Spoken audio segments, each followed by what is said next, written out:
warahmatullahi wabarakatuh. Waalaikumsalam warahmatullahi wabarakatuh.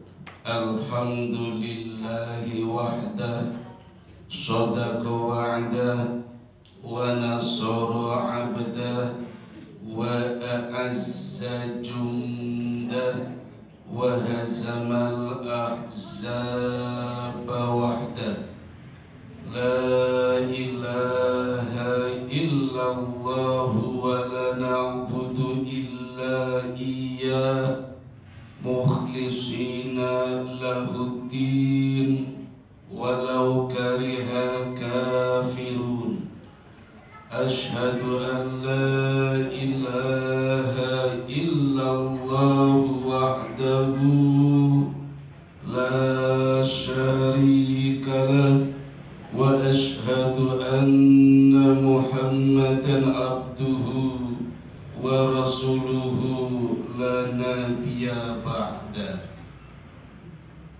Ibu-ibu jamaah pengajian Melati Masjid Al-Amal yang dirahmati Allah, pertama-tama marilah kita panjatkan puja dan puji syukur kehadirat Allah Subhanahu wa ta'ala yang senantiasa melimpahkan rahmat, taufik, hidayah, inayah kepada kita sekalian, sehingga pada malam hari ini alhamdulillah kita sudah terbebas dari godaan setan yang keterlaluan untuk mengaji di Masjid Al-Amal, masjid tempatnya orang beramal. Kedua, mari kita panjatkan pula salam kepada junjungan kita Nabi besar Muhammad sallallahu alaihi wasallam, seorang tokoh reformis agung yang sukses membawa umatnya dari zaman jahiliyah menuju zaman Islamiyah. Ibu-ibu yang dirahmati Allah, malam ini saya tidak perlu banyak bernarasi, apalagi bermain hati. Saya hanya ingin menyampaikan satu dua patah kata yang insya Allah dua patah kata ini akan saya patah-patahkan menjadi ratusan kata, bahkan ribuan kata yang saya rangkum dalam sebuah tema tentang meneladani kepribadian Rasulullah Muhammad sallallahu alaihi wasallam. Adapun dua patah kata yang saya masukkan adalah uswatun hasanah, di mana dua kata ini ada di dalam surat Al-Ahzab, surat yang ke-33 ayatnya 21. Allah berfirman, A'udzu billahi minasyaitonir rajim. Bismillahirrahmanirrahim. Laqad kana lakum fi Rasulillahi uswatun hasanah liman kana yarjullaha wal yawmal akhir wa dzakarallaha katsira. Sungguh pada diri Rasul terdapat uswatun hasanah. Uswatun artinya contoh, hasanah terbaik. Hasanah dari kata hasan atau husain atau husni atau husna yang artinya baik. Hasanah berarti terbaik. Jadi Rasulullah sallallahu alaihi wasallam yang Allah sebut dalam ayat ini benar-benar sungguh-sungguh contoh yang terbaik, tidak cuma sekedar baik. Banyak contoh yang baik, tapi Rasulullah contoh yang terbaik. Panjenengan di dalam keluarga contoh yang baik, contoh bagi putra-putri ibu-ibu, contoh bagi suami, mungkin bagi Simba, bagi cucunya. Di masyarakat juga contoh bagi para tetangga. Di masjid ini contoh bagi jamaah, karena ada kebaikan pada diri ibu-ibu. Tapi Rasulullah ini contoh yang terbaik, tidak cuma dalam keluarga, tidak cuma di masyarakat, tapi contoh terbaik dunia dan akhirat. Kalimatnya cukup diwakili dengan dua kata yang namanya uswatun hasanah. Bagaimana bisa disebut contoh terbaik? Faktanya banyak. Di antaranya Rasulullah kenapa menjadi uswatun hasanah? Karena bisa ditiru, mudah dicontoh, dapat diteladani. Kalau tidak bisa diteladani, tidak dapat dicontoh, tidak bisa ditiru, kemungkinannya dua. Mungkin Rasul sendiri yang memang benar-benar tidak bisa dicontoh, atau orangnya yang tidak bisa mencontoh. Tapi sesungguhnya sebagaimana Allah tegaskan dalam ayat tadi, Nabi Muhammad benar-benar dapat dicontoh mestinya. Apa buktinya? Yang pertama, beliau adalah manusia, diutus oleh Allah untuk menjadi contoh bagi manusia. Kulo manusia, Bapak kelih manusia, panjenengan manusia. Maka kalau mau mencontoh, yang dicontoh adalah manusia. Coba kalau Rasulnya berupa jin, jenengan ajeng nyontoh pripun? Mboten saged. Kalau misalnya Rasulnya malaikat Israel, jenengan kersa Bu diimame malaikat Israel, melayu kabeh, nggak bisa dicontoh. Beliau bisa dicontoh karena betul-betul manusia. Walaupun tidak semua manusia bisa dicontoh, bahkan ada nabi yang juga tidak bisa dicontoh. Misalnya Nabi Isa itu nggak bisa dicontoh, Bu. Mau contoh Nabi Isa, nggak punya bapak, contohnya gimana? Dan hanya sekali kejadiannya itu. Ada 4 sih, tapi 1 saja nggak bisa dicontoh. Kalau dicontoh nanti jadi ramai, ditanya siapa bapaknya, maka tidak bisa dicontoh Nabi Isa walaupun Nabi. Yang perlu kita contoh sebagai umat Islam jelas Nabi Muhammad Sallallahu Alaihi Wasallam. Nabi Isa juga tidak bisa dicontoh karena tidak pernah lupa. Nabi Isa selalu ingat, Bu. Kita kan sering lupa ya. Dan ada contohnya. Al-insan mahalul khoto wan nisyan. Manusia tempatnya salah dan lupa. Karena kesalahan dan lupanya maka disebut manusia. Tanpa salah dan lupa tidak bisa disebut manusia. Contohnya malaikat. Dan Nabi Isa juga tidak bisa dicontoh karena tidak pernah lupa, Bu, selalu ingat. Yang ketiga, Nabi Isa niko Bapak Ibu kalau dibohongi jadi ketemu umatnya bawa gendongan, ditanya Nabi Isa, kamu bawa apa? Terus ngaku sih bawa daun, jadi daun betul itu Nabi Isa. Ada orang kaya, orang miskin minta-minta, yang kaya tidak memberi. Ditanya Nabi Isa, kamu kok tidak sedekah pada Banyuwangi? Saya nggak punya uang beneran. Jadi itu ucapannya Nabi Isa.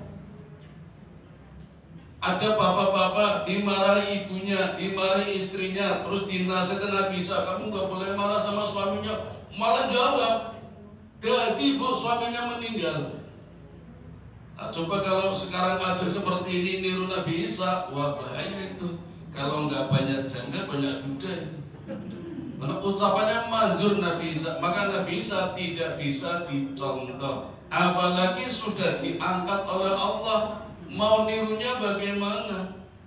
Beda dengan Nabi Muhammad, sudah tiada, masih bisa dicontoh. Karena beliau manusia yang juga kadang salah. Nabi juga pernah salah, pernah lupa. Contoh ibu-ibu, pernah ketika sholat jamaah duhur, Nabi itu baru 2 rakaat terus salam. Baru 2 rakaat, harusnya bangun. Assalamualaikum warahmatullah, Assalamualaikum warahmatullah. Sahabat yang ada di barisan paling depan, soft awal, orang-orang pinter, sahabat-sahabat top, gak ada yang berani menegur Bapak Ibu. Kalau kita kan imamnya salah, subhanallah kata dia, dan jenengan tepuk tangan. Ing 3 alon-alon mawon. Boten tepuk pramuka nggih. Atau perumahan perwita seribu tepuk tangannya pramuka lho. Prok prok prok prok prok prok prok prok prok prok prok prok prok. Lo namun diceritani mawon, tidak lihat sendiri. Tapi yang cerita pimpinan Kemenak nanti lo percaya. Di kota perumahan perwita seribu. Jadi imam rebutan Pak. Nenten mriki mboten seru-serungan iki. Mriko rebutan. Rebutannya baru gaya. Mentang-mentang bacanya bagus, mungkin juara kira, jadi rebutan itu. Ini yo ilmunya kurang, terutama makmumnya. Jadi imamnya salah, harusnya subhanallah, malah bengok nih loh. Nisi bengok sing mburi nih loh. Dilalai imam ini kok bertakbir langsung boten maca Fatihah. Jadi bar Allahu Akbar. Karepe nganggo tilawah, Pak.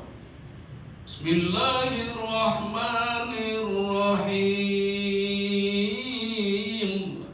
Amar gua tilawah nih.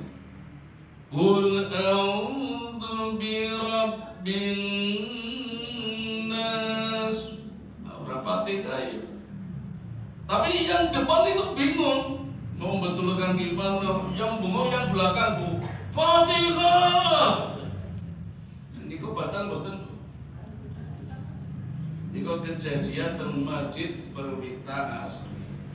Nabi Muhammad yang pernah kejadian. Sahabat-sahabat Abu Bakar As-Siddiq, Umar bin Khattab, Utsman bin Affan, Ali bin Abi Thalib, Sa'ad bin Abi Waqqas, Abdurrahman bin Auf, Zubair bin Auf, gak ada yang berani negur. Yang negur malah yang paling belakang. Orangnya tidak begitu berakal, tapi berokor. Namanya Dzul Yadain. Itu bengok. Pakai bahasa Arab belum boten hafal. Kalau bahasa Indonesianya, ya Rasulullah, baru 2 rakaat. Panjenengan lali nopo? Dijawab oleh Nabi, saya yakin ini sudah 4 rakaat. Gak 2, gak diubah, gak diringkas, tetap 4 rakaat. Itu jawaban Nabi. Sahabat diam semua. Karena dulu pernah kejadian pas sholat jamaah asar, baru 2 rakaat ada perubahan perpindahan arah.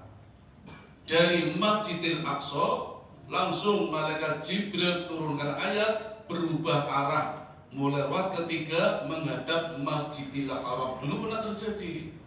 Jadi sahabat yang paling depan juga bingung, jangan-jangan memang sudah berubah sholat duhurnya. Gak ada yang berani negur. Jadi diam semua. Nah yang berani yang Dzul Yadain, tidak begitu berakal, tapi berani menegur. Saya yakin Rasul baru 2. Sampai akhirnya Nabi tengok Abu Bakar, Abu Bakar menjawab, nggih. Umar, nggih. Utsman, nggih. Maka begitu sahabat menjawab semua, Rasul langsung berdiri, takbir, tambah 2 rakaat. Dan sekarang menjadi syariat, Bu. Kalau lupa baru 2, langsung tambah 2 rakaat, tidak usah mengulang lagi. Itu syariatnya begitu. Nabi saja pernah lupa. Jadi kalau kita lupa, wajar. Allah sengaja membuat Nabi lupa biar bisa ditiru umatnya. Coba kalau tidak lupa seperti malaikat. Nabi juga pernah kawanan, kerinan itu kesiangan. Pernah dalam satu peperangan, pulang dari peperangan Nabi capek sekali. Lalu istirahat di bawah syajarah syauka, pohon berduri. Hampir subuh Nabi tidak berani tidur, takut kalau kebablasan. Maka Nabi bersandar di dinding. Kalau lihat-liut, ngeliat mesti bablas. Melihat Nabi tidur sambil berdiri atau berdiri sambil tidur, sahabat kasihan. Lalu ada Bilal, ya Rasulullah, panjenengan sare mawon, nanti yang bangunkan saya pas waktu subuh. Kata Rasul, tenang ya Rasul. Sumpah, sumprit. Janji ya, janji. Nah, maka Rasul tidur, Bilal jaga-jaga. Ini Bilal luar biasa, Bu. Bilal itu pernah, Pak, seminggu 7 hari 7 malam kuat tidak tidur. Kuat itu Bilal biasa. Kalau saya nggak kuat. Saya cuma pernah 3 hari, Pak, nggak tidur. Ini direwangi kopi kapal api. Amarga nggarap tesis, kejar tayang. Kalau nggak selesai semester 5-nya bayar itu 15 juta. Jadi yang penting selesai dulu. Telung-telung tak lembur kopi kapal api. Bilal itu kuat 7 malam, Bu. Orang kan kopi kapal api apa kopi tubuh gajah buatan. Dilalah saat subuh tiba tidur semua, termasuk Bilal. Dan bangun siang, Pak, jam 6:30 siang baru bangun. Dan yang bangun pertama adalah Rasulullah.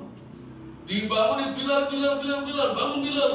Gimana kok malah kesiangan, janji kamu mau bangunkan saya? Ngapunten ya Rasul, kula tepar ya Rasul. Kata Nabi, sekarang Bilal adzan. Adzan subuh jam 7 kurang 1/4. Adzan paling siang sepanjang sejarah bumi. Di sholat subuh, usolli subuh kawanan lillahi ta'ala. Kerinan kabeh. Jadi boleh Bapak Ibu sholat jamaah subuh kesiangan boleh. Syaratnya 1, kesiangan semua. Jadi misalnya niki nggih teng Masjid Al Amal kerinan kabeh ora sing tangi, itu enggak apa-apa. Tapi kalau ada 1 yang bangun, yang dosa yang bangun itu. Asalnya tangi orang juga. Yang kedua, kalau malamnya kesiangannya gara-gara malamnya tidak maksiat. Karena Nabi kan habis perang itu capek. Jadi kesiangan nggak apa-apa. Pengajian, ini pengajian ya. Satu kesiangan ora apa-apa. Tapi kalau yang di kafe-kafe jeduk, sing teng cakruk, krambol, nopo, begadang, wah itu nggak boleh, itu maksiat. Itu syariatnya Bapak Ibu. Nabi juga pernah kesiangan, menunjukkan beliau adalah manusia. Allah tahu memang disetting seperti itu biar bisa dicontoh oleh jamaah al-amal yang mungkin kesiangan. Luar biasa, manusia ibu-ibu. Wong Rasul juga pernah dibandemi orang berdarah-darah. Kelingan boten Bapak Ibu ketika diusir dari Mekah, hijrah pertama ke Taif, sampai di sana tidak disambut malah disambit, dilempari darah sampai dilempari batu sampai berdarah-darah, sampai istirahat di kebun korma. Malaikat Jibril datang menawarkan, ya Rasulullah, itu Jabal Uhud aku angkat timpakan kepada mereka habis semuanya. Kata Nabi, jangan. Nabi berdarah, Bu. Kenapa? Manusia. Jadi kalau kita berdarah, masa kena pisau berdarah, jatuh berdarah, itu ya umatnya Nabi Muhammad. Kalau kena batu tidak apa-apa, sakti. Ini kok jenenge bukan umatnya Nabi Muhammad, umatnya limbat itu. Berdarah. Nabi juga pernah kena sihir, pernah kena santet. Di rumahnya dulu pernah dipasangi batu oleh orang Yahudi. Batunya dibanduli batu lagi, diikat dengan 11 tali. Itu Nabi minta kepada para sahabat, itu tolong batunya diambil. Terus diambil oleh para sahabat, ikatannya dilepas. 11 ikatan, Bu. Tidak ada yang bisa lepas. Umar bin Khattab yang gagah perkasa mengangkat batunya kuat, tapi tidak bisa melepas itu.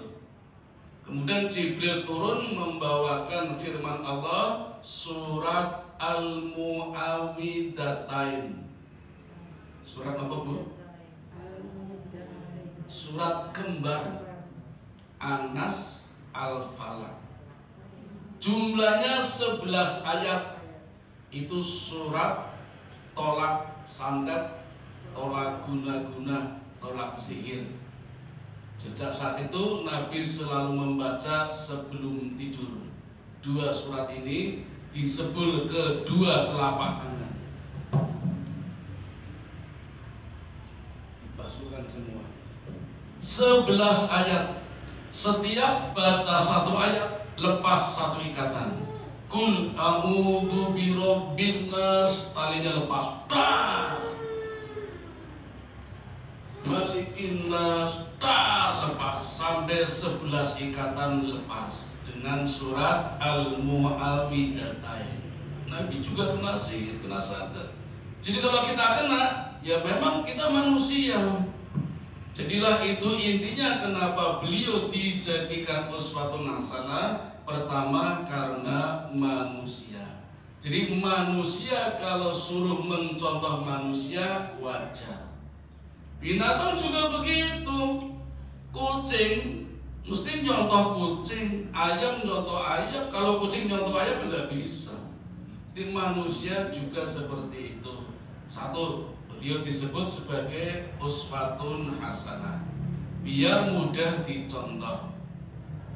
Yang kedua, Bapak Ibu, beliau menurut ukuran orang sekarang kan miskin, Bu. Tadinya kaya. Wong dulu ketika melamar Khadijah itu mas kawinnya 100 ekor onta merah. Tidak cuma sekedar onta merah 100, Bapak Ibu. Sugih dulu itu.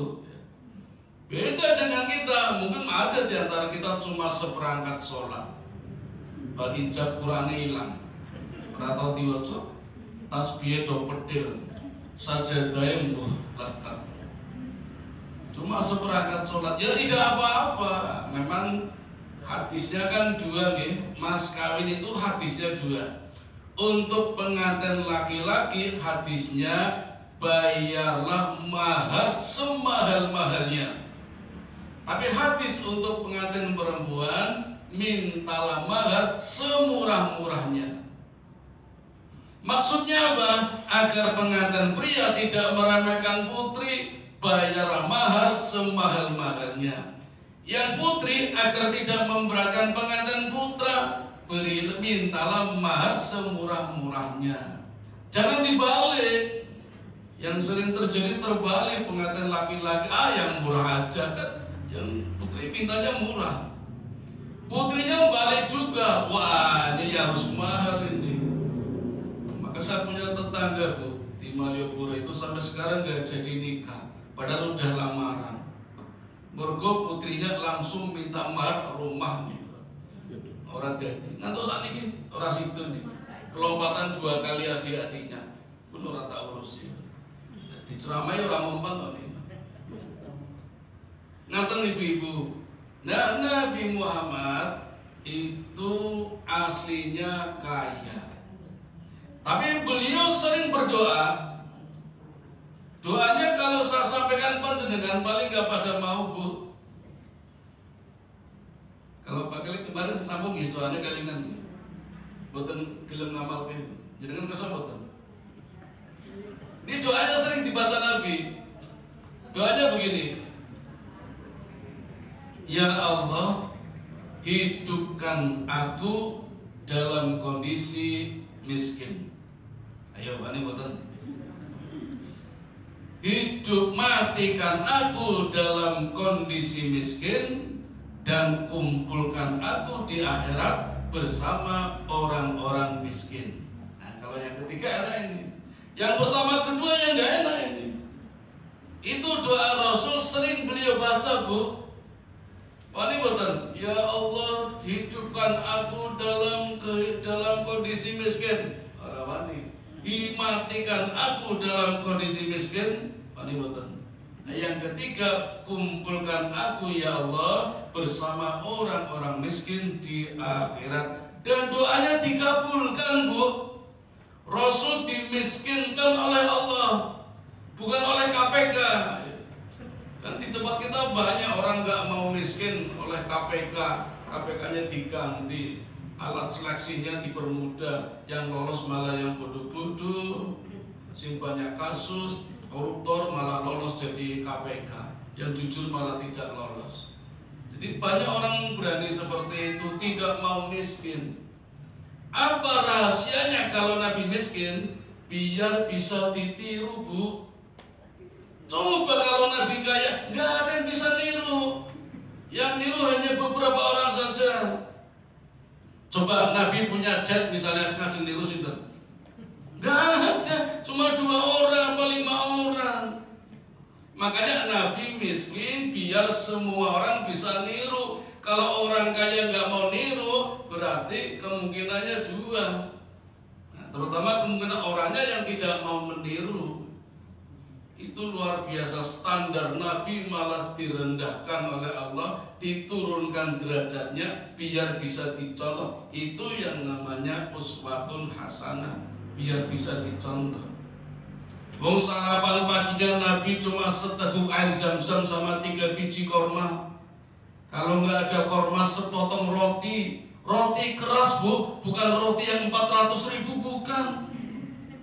Itu terlalu mahal. Tidurnya di atas pelepah korma, bukan di kasur spring bed sampai kadang membekas di pipinya. Itu pimpinan kita, pimpinan dunia akhirat, biar mudah dicontoh. Cuma kadang ada orang yang tidak mau mencontoh. Kalau cuma itu nggak mau contoh aja juga nggak apa-apa, Nabi juga tidak marah. Asal akidahnya juga benar. Tapi itulah contoh kita, maka disebut uswatun hasanah. Maka benar di ayat ini yang saya bacakan tadi kalimatnya, laqad kana lakum fi rasulillahi uswatun hasanah. Ini penggalan ayat yang ini, penggalan pertama. Nah, penggalan yang kedua ini yang luar biasa, yang super, tidak semua orang bisa meniru.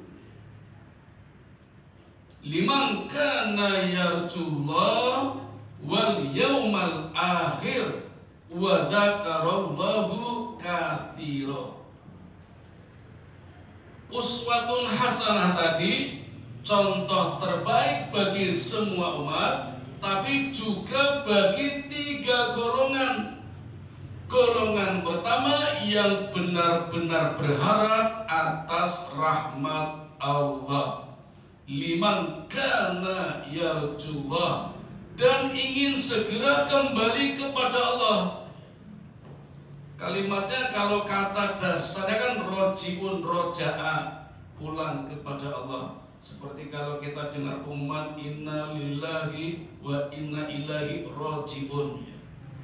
Ini dipakai dalam ayat ini, liman kana yarjullah, yang berharap atas rahmat Allah dan akan datangnya hari kiamat. Di sini terkandung mana Rasulullah memberikan ketegasan kepada umatnya Aku adalah contoh terbaik. Kalau pengen meniru aku, ingatlah akan datangnya hari kiamat. Maka beberapa ayat, beberapa hadis kadang dikaitkan dengan kiamat. Contoh Bapak Ibu, man amana billahi wal yawmal akhir falyukrim jaruhu. Barang siapa beriman kepada Allah dan hari akhir, hormatilah tetangganya. Coba Bapak Ibu, berarti urusan kiamat kalau pengen selamat, berbaik dengan tetangga, nggak main-main. Urusan kiamat saja syaratnya berbaik dengan tetangga. Man amana billahi wal yawmal akhir falyukrim doifah. Barang siapa beriman kepada Allah dan hari akhir, maka hormatilah tamunya. Coba Bapak Ibu, gak main-main ini. Menghormati tamu urusan dunia, tapi ujungnya sampai dengan hari kiamat. Maka Nabi mengatakan orang yang cerdas adalah orang yang selalu merencanakan kehidupan akhiratnya yang diutamakan daripada kehidupan dunia. Walal akhiratu khairul laka minal ula. Kehidupan akhirat lebih utama daripada kehidupan dunia. Kita kan nanti melewati 7 alam, Bu. Sementara yang sudah kita lewati baru 3 alam. Alam azali, alam ruh, alam kandungan. 3 sudah kita lewati. Kroso mboten? Mboten ora kroso. Sekarang kita berada di alam yang keempat, alam dunia. Masih kurang 3 lagi, Bu. Semakin ke sana semakin lama. Alam azali kita nggak merasakan, alam ruh juga nggak merasakan, alam kandungan, kalian kan boten kandungan tuh ya, belum boten kalingan. Kan nggak lama, cuma 9 bulan 10 hari. Nah sekarang kerasa di dunia, rata-rata umatnya Nabi umurnya 60, maksimal 70. Rata-rata, kalau lebih berarti bonus. Masih diberi kesempatan untuk bertobat atau diberi kesempatan untuk menambah kebaikan. Besok ketika kembali kepada Allah pasti menyesal. Pasti. Yang berbuat baik saja menyesal, apalagi yang berbuat buruk. Kok menyesal? Mereka mengatakan, ya Allah, kenapa kebaikanku sedikit? Kalau tahu kan berbuat baik terus, ya Allah, menyesal. Bahkan minta waktu kepada instruksi, ya Allah, kembalikan aku di dunia sesaat saja, aku akan sedekah. Itu yang ada di alam kubur, Bu. Jadi kalau kita nanti meninggalkan dunia, alam berikutnya adalah alam kubur. Lebih lama daripada kehidupan dunia. Dunia itu, Bu, kalau kolektif nggih, kalau kolektif itu rumusnya umurnya orang Yahudi dikurangi umurnya orang Nasrani, itu umurnya orang Islam. Kolektif nggih, tidak individu tapi umat. Yahudi itu umurnya 2000 tahun, Nasrani 600 tahun. Jadi kalau dikurangi berapa? 1400 tahun. Sekarang sudah 1447 nih. Pun kelewat bonus. Ada 10 hadis, Bu. Hadis yang paling toleransi hadisnya Ibnu Rajab. Genepi 1500 tahun. Kalau sekarang sudah 1447 tahun, berarti kurang berapa tahun lagi? 53 tahun lagi akan terjadi kiamat. Tanggalnya dirahasiakan. Nabi saja tidak tahu. Malaikat Israfil saja tidak tahu, Bu, kapan terjadi kiamat. Beliau menunggu perintah dari Allah. Kalau sudah saatnya, bunyikan trompet yang kedua. Tapi belum diberitahu. Jadi Israfil saja belum tahu. Tapi terjadinya kiamat yang pasti akan melalui 5 fase kehidupan. Fase pertama dan yang terakhir itu fase kejayaan umat Islam. Fase yang pertama nih, fase kenabian. Jaya-jaya umat Islam ketika Nabi Muhammad masih hidup. Itu pun tidak lama, hanya 23 tahun. Sekarang hanya kenangan. Ya contoh bagi umat yang menjadikan beliau sebagai uswatun hasanah. Fase yang kedua, fase khilafah Roshidah, dipimpin oleh 4 khulafaur Rasyidin, Abu Bakar As-Siddiq, Umar bin Khattab, Utsman bin Affan, Ali bin Abi Thalib. Itu hanya 30 tahun. Itu saja ketika Ali bin Abi Thalib menjadi presiden, itu tinggal 29 tahun 6 bulan. Belum 30 tahun, masih kurang 6 bulan. Lalu digantikan oleh Ali, Hasan bin Ali bin Abi Thalib. 6 bulan kemudian diserahkan kepada Muawiyah. Maka selesai sudah fase yang kedua. Masuk fase yang ketiga, fase kerajaan Islam. Ini fase yang paling lama. Lamanya 1227 tahun. Dipimpin oleh 3 kerajaan Islam terbesar di dunia, Bani Umayyah, Bani Abbasiyah, Bani Utsmaniyah. Dan ini pun sudah berakhir dengan jatuhnya Turki Utsmaniyah pada tanggal 3 Maret tahun 1924. Fase kehidupan ketiga berakhir. Masuk fase kehidupan yang keempat, fase kegelapan. Gelap-gelapnya umat Islam. Umat Islam tidak ada yang jadi pemimpin. Tidak ada. Kita hanya sekedar faktor pelengkap, faktor penggembira, bahkan kadang penderita. Cuma diberi bagian terkecil, sekedar syiah rame-rame, tapi tidak diberi kesempatan berkuasa, tidak diberi kesempatan berpolitik. Kita dijajah, nggak ada pemimpin Islam dunia, tidak ada. Ya ini fase yang sekarang sedang kita alami, fase yang keempat, fase kegelapan. Jadi fase pahit-pahitnya, susah-susahnya. Tapi nggak usah khawatir Bapak Ibu, sebentar lagi selesai.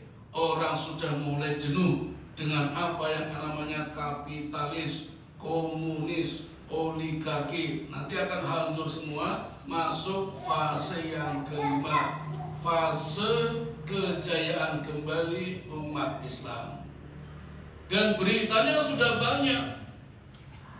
Di Rusia, Uni Soviet, Inggris, sudah banyak gereja yang tidak punya jamaah, Bu.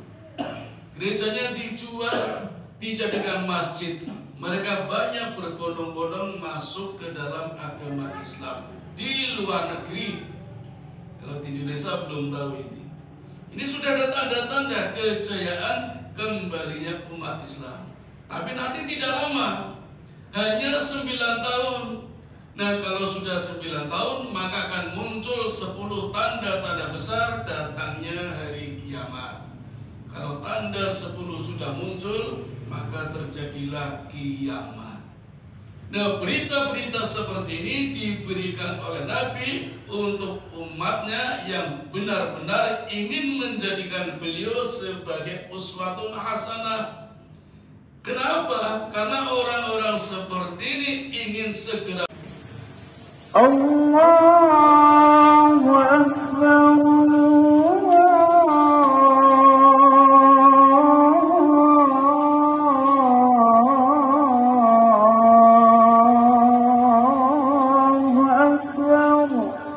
Allah